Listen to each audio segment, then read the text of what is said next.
Quand vous avez une passion liée à une collection, il est toujours agréable de pouvoir regarder les objets de sa collection. On utilise alors des vitrines pour exposer les plus belles pièces. Avant de faire une vitrine de fossiles, il faut réfléchir en amont à comment vous allez réaliser cette vitrine.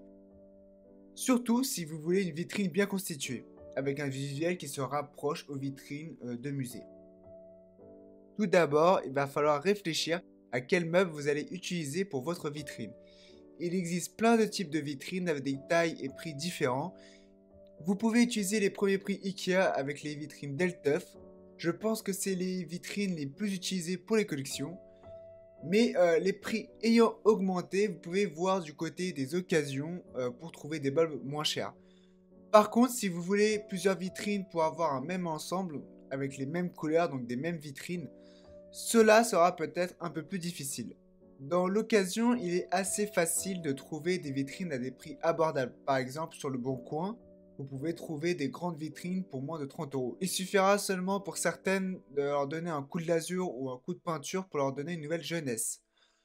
Encore moins cher, vous pouvez simplement constituer vos propres vitrines, donc avec des planches et des profils crémaillères.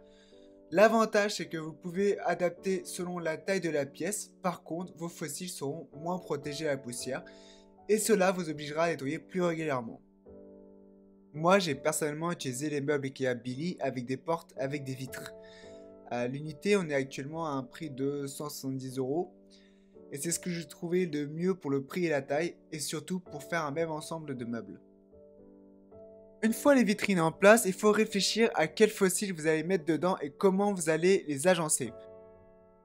Vous pouvez montrer les fossiles par groupe, par exemple faire une planche d'ammonite, une planche de trilobite, etc. Vous pouvez montrer les fossiles par gisement, donc par exemple de faire une planche de fossiles des falaises vaches noires, faire une planche de fossiles de la montagne de Reims, etc. Sinon, vous pouvez montrer vos fossiles par étage. Donc par exemple une planche de fossiles du Tétien, une planche du fossile du Dévonien, etc. Et essayer d'agencer selon la chronostratigraphie est encore mieux, mais plus difficile.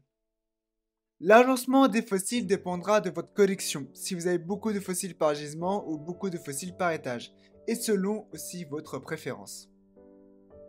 Il faut réfléchir aussi au positionnement des fossiles dans la vitrine. Par exemple, mettre les fossiles de petite taille sur les planches qui sont au niveau des yeux, pour qu'ils soient plus facilement visibles. Mettre un petit fossile en hauteur ou en bas n'est pas pratique, il va falloir se baisser ou se mettre sur la pointe des pieds pour bien voir le fossile. Les planches du bas et les planches du haut sont mieux pour les fossiles de grande taille qui sont bien visibles de plus loin. Ainsi, en étant plus loin de la vitrine, on peut regarder les gros fossiles qui sont en haut ou en bas et on se rapproche de la vitrine pour regarder les petits fossiles qui sont au niveau des yeux. Une fois que vous savez où seront les fossiles dans la vitrine, il va falloir réfléchir au support utilisé pour montrer vos fossiles. Un fossile posé simplement à plat sur la planche sera moins visible qu'un fossile en position verticale à l'aide d'un support. L'idéal est d'utiliser des supports avec des hauteurs différentes, cela permet d'occuper l'espace en 3D et sera visuellement plus agréable que d'avoir tous les fossiles sur un même niveau. Vous pouvez trouver différents supports sur internet en plexiglas, donc des supports pour mettre sur différentes hauteurs les fossiles, et des supports pour présenter les fossiles à la verticale. Ces supports peuvent revenir assez cher si vous avez un grand nombre de fossiles dans votre collection. Vous pouvez fabriquer des supports, cela reviendra moins cher mais prendra évidemment du temps et il faut être un minimum bricoleur. J'ai fait personnellement des supports adaptés pour ma première vitrine, donc l'avantage c'est que les fossiles sont positionnés comme je le veux et cela fait un bel ensemble. Par contre, les supports étant adaptés aux fossiles, je ne peux pas mettre un autre fossile sur un support. Je ne peux donc plus modifier cette vitrine en enlevant un fossile et en mettant un autre par exemple, à cause des supports spécifiques aux fossiles. Du coup, il est plus difficile de modifier cette vitrine. Avec des supports en plexiglas, je peux apporter plus facilement des modifications à la vitrine car un même support peut être utilisé pour divers fossiles. Ainsi, je peux faire évoluer la vitrine et changer les fossiles dedans selon les envies. Pour ma deuxième vitrine, je vais la réaliser avec des supports en plexiglas et voir si je peux atteindre une présentation de mes fossiles qui me satisfera. Vous avez maintenant une vitrine avec les fossiles en place et comme toujours avec une collection, il faut les informations liées aux fossiles, espèces, localités, étages, etc. Il va falloir faire des étiquettes pour chaque fossile. Vous pouvez facilement le faire sur une application de traitement de texte, imprimer et découper.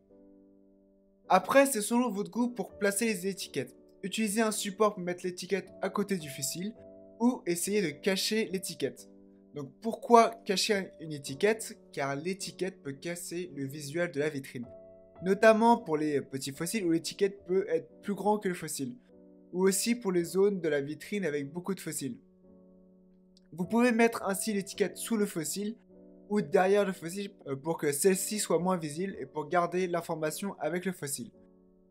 Sinon, une autre solution que j'ai utilisée pour ma vitrine pour avoir un ensemble épuré, c'est des numéros. Chaque fossile a un numéro et j'ai un document qui associe le numéro au fossile avec l'espèce et les autres informations. Avec cette astuce, la vitrine semble plus légère et on reste concentré sur le fossile. C'est souvent ce qui est utilisé dans les musées, un numéro à côté de la pièce de collection dans la vitrine et les informations sur cette pièce écrites à côté de la vitrine pour ne pas gâcher le visuel, surtout quand il y a beaucoup d'informations. Enfin, il manque un élément pour la vitrine, c'est la lumière. Pour pouvoir bien observer les fossiles, il faut que celle-ci soit bien éclairée.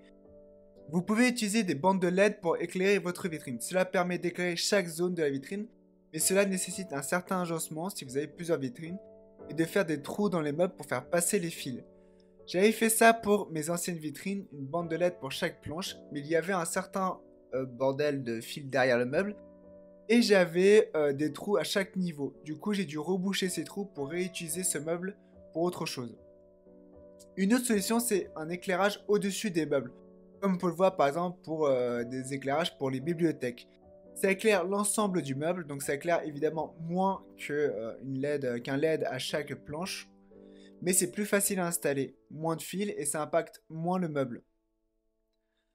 Voilà comment constituer une vitrine. C'est juste quelques idées. N'hésitez pas à chercher sur internet d'autres personnes qui présentent leur vitrine. Ça peut donner des idées.